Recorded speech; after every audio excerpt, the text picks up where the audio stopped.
Welcome to Collections of Cinema. Hello, everybody. Welcome back to a new episode of Collections of Cinema. Collections of the cinema. We could make it sound like an NPR radio thing if we talk like really. Hello, everybody, and welcome back to an episode of Collections of Cinema. Collections of cinema. Where we talk about Cinema. and the collections we have. Of cinema. This is NPR radio. My name is Wolfgang Kern. Dr. Wolfgang Kern, that is. And my lovely assistant, his name is Meg Booby Boobich. Nick Booby Boobage. Yes. PhD. PhD. PhD in boobage. Welcome to this special episode of Collections of Cinema. So, okay. I just have to say, every time I think of NPR, which is not often, but when I do, I have to think of Parks and Rec. Oh, yeah. When Amy Poehler's character is on NPR, and it's the guy, I don't remember his name, but he's like, welcome back to Thoughts for Your Thoughts. Thoughts for your thoughts. It's so good. It's so funny. Man. Yep. Welcome back to a new episode of our humble podcast. Welcome back. We are a cinema movie podcast. Are you trying to have a lisp? Yes. Yeah, we might have listeners who have a lisp and you're Oh, that's true. I'm sorry. Jokes? No. That's not very nice. I wasn't making a joke. But for everybody who's watching, like actually watching us doing that shit, you can see that I'm wearing like long pants for the first time, like jeans. I think I've worn long pants every time we've recorded. No, not really. There has been at least one episode where you have not. But it's getting cold now. And finally, if you look out of our window, you can see the snow falling already. It's no snow. No. Yeah, but we went from like 31 degree days, sometimes 34 degree days, which is in Celsius, by the way, which is like 90s, mid to high 90s, to literally all of a sudden like 50 degrees Fahrenheit. Yeah. So like 18, 19 Celsius. Yeah. So yeah, it's cold got now. chilly, but it's nice. I mean, I don't like the cold. I hate winter, but I love the fall. So I'm looking forward to some chilly weather. Yes. So let's dive into the podcast where we pick, or you pick, a movie from our collection to watch and then talk about. And today's movie is Barbie from last year. I'm so excited. Let's just quickly dive into the premise or the plot of the movie. So we enter the movie in basically Barbie's world. Barbie land. And every female in Barbie's land is Barbie. It's just the different kinds of Barbie that there are. And all the males are Ken. And all the males are Ken except for Michael Cera's character. Who is... I can't think of his name. Wait, I'm looking at Thank you. Right now. That's gonna Alan, thank you. Yeah. Which actually was a real, like, Barbie Ken doll. Yeah. He was supposed to be like Ken's friend. Yeah. So Margo Robbie is like the original Barbie, essentially. Yep. And she basically gets put into this, like, all of a sudden things start happening in Barbie land where, you know, things aren't happening as they usually do. I mean, they're happening with her, though, not with everybody. With her, yeah. Where, like, all of a sudden her toast is burned, or, you know, basically Barbie land is perfect. Everything always happens the same way. It's always perfect. There's never anything that goes wrong. So she starts to notice that all these things are going wrong, and she's having, like, this existential crisis. Yeah. It's essentially kind of how the movie starts. Yeah. And she has to go visit Weird Barbie. Yep. Which is Kate McKinnon. Which is Kate McKinnon, who was brilliant. And Kate McKinnon's character basically tells Margo Robbie, you have a choice. You can either stay in Barbie land and everything goes back to normal, or you can find out, you know, more about the real world and life. And I mean, essentially, you have to go on a quest and to you find go on yourself, a quest to do that. To find maybe your purpose. Yeah. why you're here, who you are, all that stuff. Yeah. And then she goes off into the real world. The real world. Where she is confronted by the patriarchy, by a male-dominated world. Where she's coming from more of a female-dominated world. And so it's basically a commentary on the patriarchy and also a lot aspects of feminism put into the movie. And if you have not seen it, I mean, it's actually a brilliant movie. It's very brilliant. Because it's funny. Like, it's hysterical. At the surface, it's super funny, and there's some like really stupid jokes in there, some great cameos. But at the core, it's a very important movie about women, about their rights, about the patriarchy and problems that are still very systemic and very relevant. So it's a great movie. Just little facts: Greta Gerwig directed it. She co-wrote it with her husband Noah Baumbach. And Greta Gerwig, I mean, we know her from she's phenomenal. Tons of other movies. That's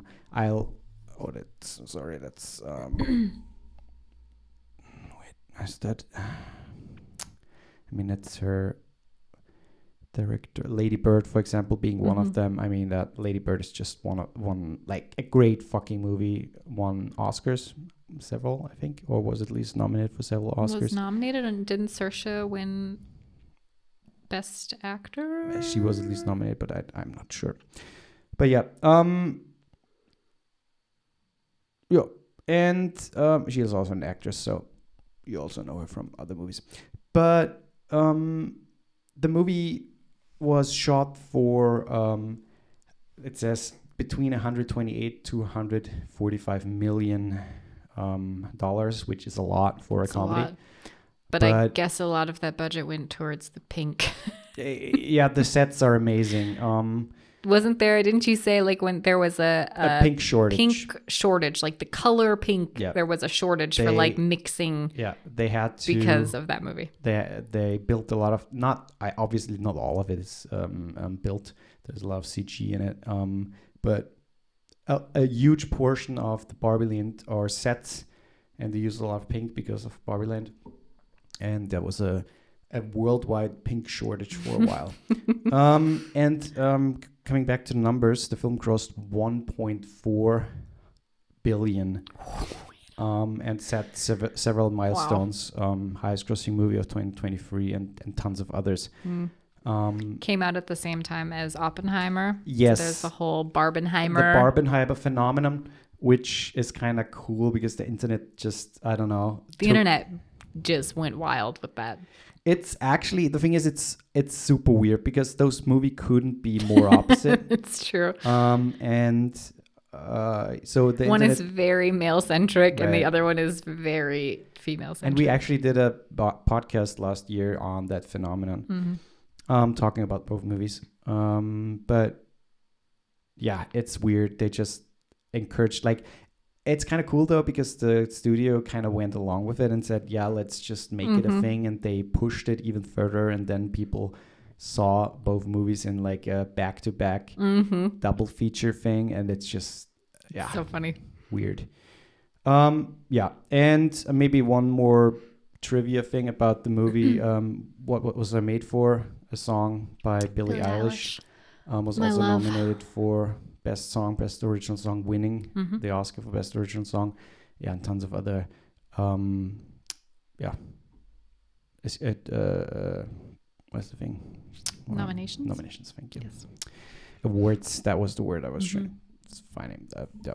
Okay, let's talk about the I feel like this, as I already said, the core of the movie is feminism. Yes. Let's talk about this a little bit because the movie is a very female-driven movie, which is kind of cool because it was written by I mean, the majority of the cast is female. Right, and it was written by a lot of the side characters are the male characters. Yeah. But because Ken is also a very central character, but he also has a very interesting realization because he goes with Barbie. He sneaks into the Barbie's car when she decides to leave to go Right. into the real world. Right. And he kind of, so Barbie gets there and sees like, oh wow, this is really fucked up. Like how women are treated, like women have no rights here. Yeah, Women yeah. are just kind of like in the background. Yeah. And she starts to realize that. And Ken kind of comes to the opposite realization where it's like, holy shit, men rule the world. And he's like super into it and starts like, just, he's really, really into the whole men ruling the Right. world. And then goes and back to running the Barbie show. Land and basically turns around Yeah. Barbie Land, where it's then Ken Land. Yeah, so Ken goes back without Barbie. Yep.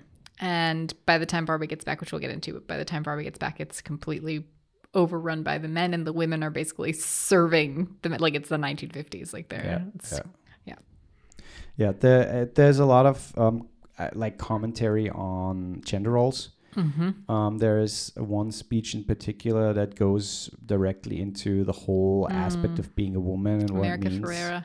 America Ferrera's speech. She was nominated for an Oscar as well. That scene, I That's- remember the first time we saw the movie, That we was were a powerful scene. in the cinema and completely full. I mean, it's a small cinema that we went to, but it was full and it was dead silent. Like dead silent in the room while she was talking, because it's so captivating listening to her just spout off what it's like to be a woman. And I think all of the women in there felt that like super deep. And I was bawling. Should I while just she read was it? talking. Should I just read the whole thing? And I mean, sure. And yeah, at the end of it, a lot of people cheered, and I almost got up and just like standing ovation because it was so powerful. Yeah. I cry every time I watch that scene. Yeah. Okay, I'll just do the whole thing. It's not that long. But not too fast. No. It is literally impossible to be a woman. You're so beautiful and smart, and it kills me that you don't think you're good enough. Like, we have to be always extraordinary, but somehow we're always doing it wrong. You have to be thin, but not too thin. And you can never say what you want, that you want to be thin. You have to say you want to be healthy, but also you have to be thin. You have to have money, but you can't ask for money because that's crass. You have to be a boss, but you can't be mean. You have to lead, but you can't squash other people's ideas. You're supposed to love being a mother, but don't talk about your kids all the damn time. You have to be a career woman, but also always be looking out for other people. You have to answer for men's bad behavior, which is insane, but if you point that out, you're accused of complaining. You're supposed to stay pretty for men, but not so pretty that you tempt them too much, or that you threaten other women because you're supposed to be part of the sisterhood. But always stand out and always be grateful, but never forget that the system is rigged. So find a way to acknowledge that, but also always be grateful. You have to never get old, never be rude, never show off, never be selfish, never fall down, never fail, never show fear, never get out of line. It's too hard, it's too contradictory, and nobody gives you a medal or says thank you. And it turns out, in fact, that not only are you doing everything wrong, but also everything is your fault. I'm just so tired of watching myself and every single other woman tie herself into knots so that people will like us. And all of that is also true for a doll just representing a woman. Then I don't even know. Yeah. Great fucking monologue. It's phenomenal. That scene, if you have not seen the movie, just watch that scene. It's so powerful. It's funny because when the movie came out, some women made weird comments about the movie, like it's shit, it's blah blah, and yeah, not getting the point which of the I movie, find fascinating. which is very from fascinating. like the female side of it. Yeah.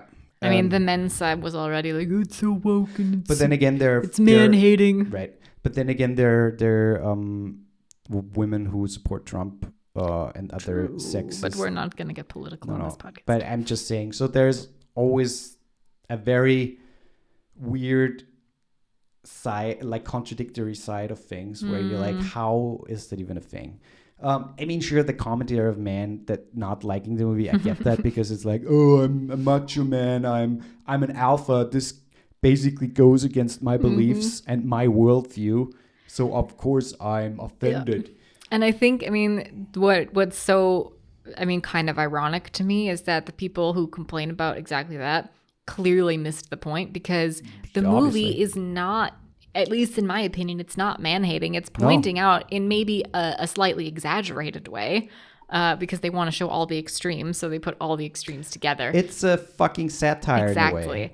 But it's designed to make you feel that. It's designed to make you see like, hey, this is fucked up. And it's not like, again, it's an exaggerated, I mean, it's all happening. It's not that exaggerated, but in the sense that it's so condensed it's exaggerated. But the men who complain about it are most likely part of the problem.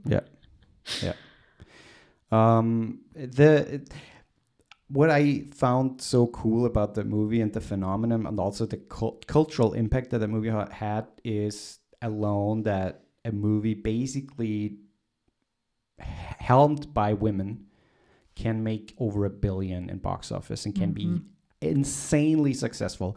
Granted, Barbie is a massive IP, so it's not like there was already a driving force. They had this massive IP behind them, which already helped them a lot, obviously. And we talked about this in the podcast we did. This is not in this podcast. In our previous podcast, we talked about it.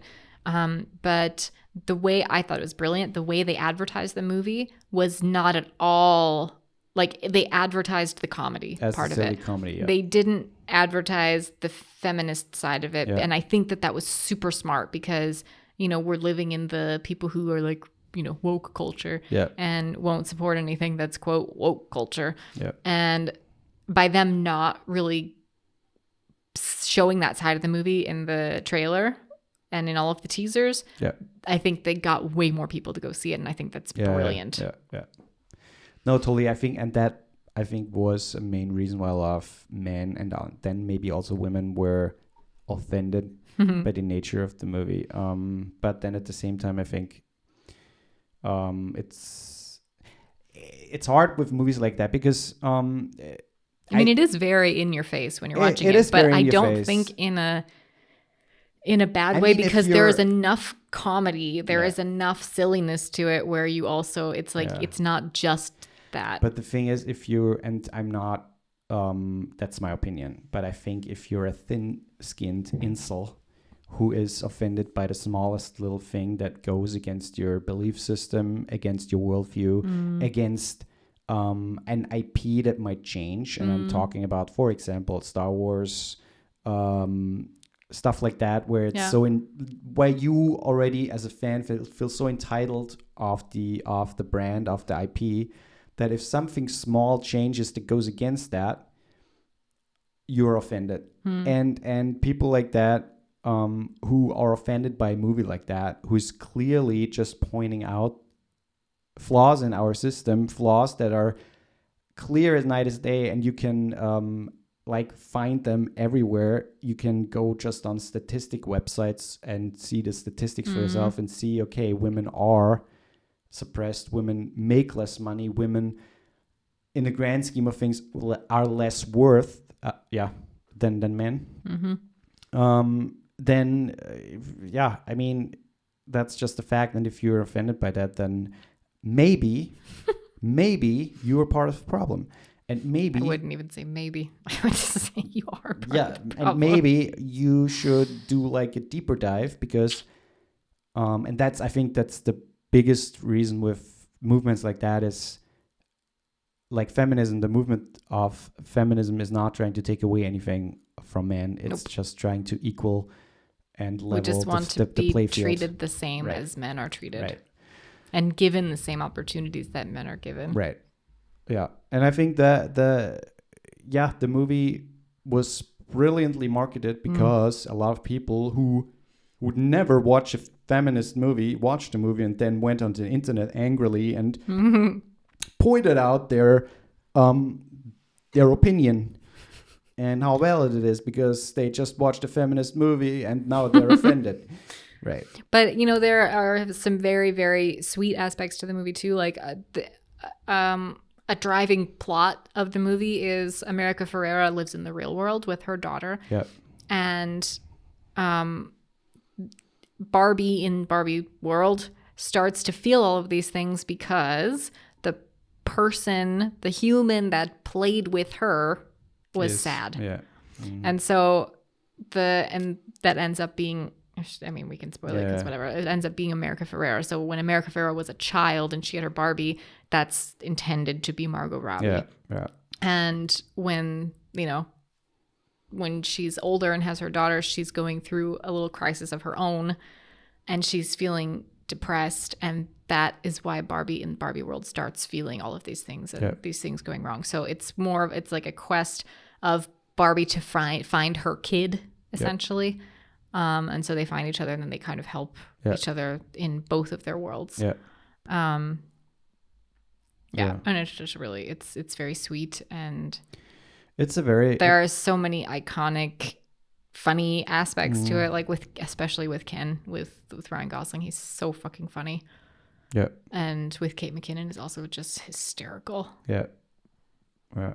It's I think the movies I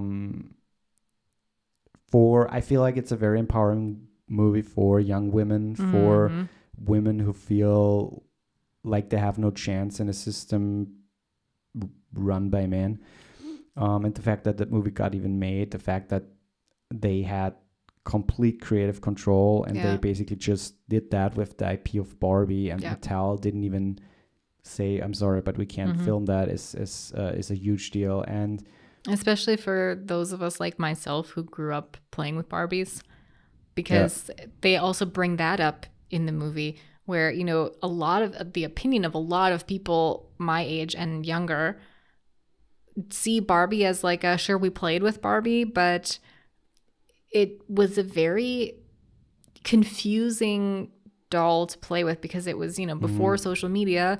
It was exactly showing this impossible standard of what a woman should look like, and Barbie was always perfect.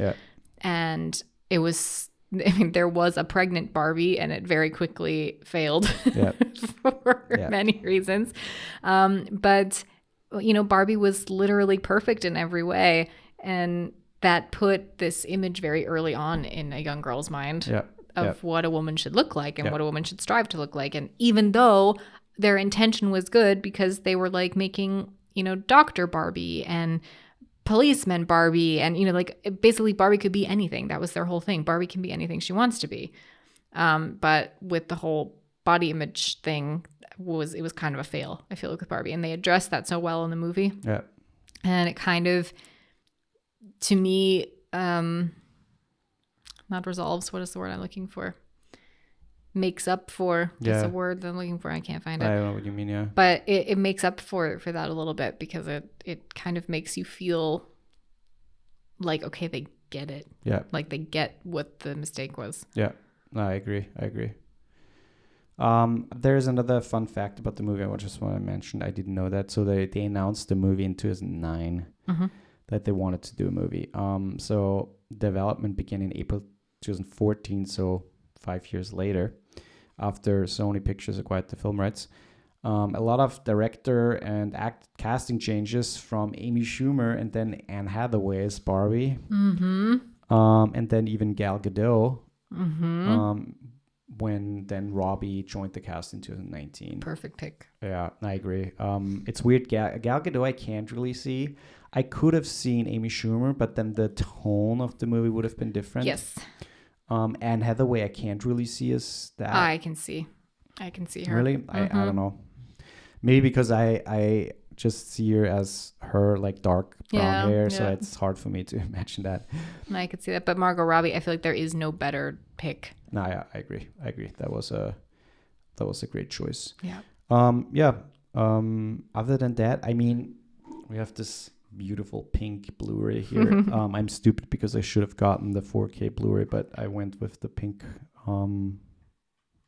cover, and it's really a great movie. It's a great movie. It has so much to offer. I feel like it's it's literally the whole package. So highly recommend. I love that movie so much. If you're not easily offended by, if you are easily offended, watch that movie and maybe it opens your eyes a little bit. No, it's a really funny movie. Even if you are, and there's great cameos. Even if you like it's you know, it's you could also say it's like a Pixar movie in a way, where there is this very There's always a lesson. serious thing for adults Mm-hmm. to indulge in, but there's also this very stupid, funny thing as a baseline, which also kids can enjoy. But then there's this empowering thing of Barbie being her, finding out who she is, the existential crisis that she has, what it means to be human or not human, all that stuff. So I think it's a great movie.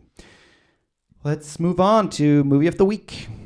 Movie of the week.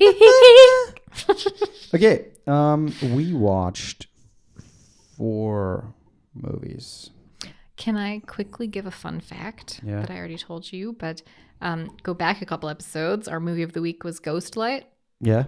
And I found out after we recorded, Oh, yeah, unfortunately, the family in that movie is actually a family. And I didn't look into if they're like husband, wife, daughter, or if they're like, uncle, whatever. But they're actually a family. And I think that's super cool. And it really shows through the movie, like they have such good chemistry. And I just thought that was very cool that's a thing. So yeah, just wanted to share that. We watched Another Earth from 2010, an indie movie, The Fugitive, 1993 with Harrison Ford. And I watched 2 other movies that you didn't watch. And then we watched Society of the Snow last night. And I would choose Society of the Snow. Yeah, I would too. I mean, Fugitive is a close second because I just love classic. that movie. It's classic. It's a classic. Kimball! Classic thriller. Society of Snow was a great movie. Yeah. Sorry, go ahead. Yeah, no, I just wanted to look up I know the director's name. It's not Spanish. J.A. Bayona. It's not Spanish though. They were from. No, he is a Spanish filmmaker. Okay. He did The Orphanage, The Impossible Monsters Calls, and Jurassic World: Fallen Kingdom, which is his biggest movie, apparently, for sure. But Society of the Snow is a Netflix movie. They were from Ecuador, yeah. I think. And they went to Chile. And it's about the football team that crashed. Soccer for all of you Americans. No, it's football. They played football, American football. Oh, they played American football. Yeah, we saw it in the first scene. So I didn't notice. And it's about the based on the book of the same name, and it's about them crashing into the Andes on a glacier with the plane in 1972. In the winter of 1972. And surviving for 71 days there by also eating their dead or deceased teammates and friends, family. Yeah. The only way that they could survive was to eat them. Basically turn to cannibalism. And the thing is, it sounds like it's like a horror movie, but it's not. I mean, it's horrific. The idea is horrific, horror movie, but it's not a horror movie in the sense that it's like scary. Like not that kind of horror. But it is horrific. This story is and sad and heartbreaking. And J.A. Bayona does a great job. If you have not seen his movie called I just had it. Wait, I'm sorry, I have to go back. The Impossible. He does a great job with those real life disaster type things. And The Impossible is also one of them, with the Indian Ocean tsunami from 2004. Great movie with Naomi Watts, Ian McGregor, and Tom Holland. But yeah, The Society of Snow is on Netflix. Just watch it. It's a great movie. Don't read a lot about the thing on like Wikipedia or online somewhere, because I think it takes away a little bit of the surprises. But it's a great cast, and everyone was wonderful. Even like everything was amazing about that movie. Actually, the set looked so realistic. The CG was insane. Like you didn't see CG. That's how good it was. And just seeing how those 17 people survived in the end. Just this, yeah, it's really insane. Okay, and let's pick a movie for next week. please. Yes. Should we film it again so you can post it? Sure. Okay. Let's film it again so I can post it. You can see those things on our Instagram, by the way. Yes. Okay. And you can take part on Instagram. Let's go. So, picking next movie for next week. So, it is No, low number. number 1. Oh, fuck me. And I mean, it's a great movie. It's 1917. Oh, that is a great movie. And that was submitted by my libs. Okay, 1917, 2019, probably one of my favorite anti-war movies. Yeah, mine too.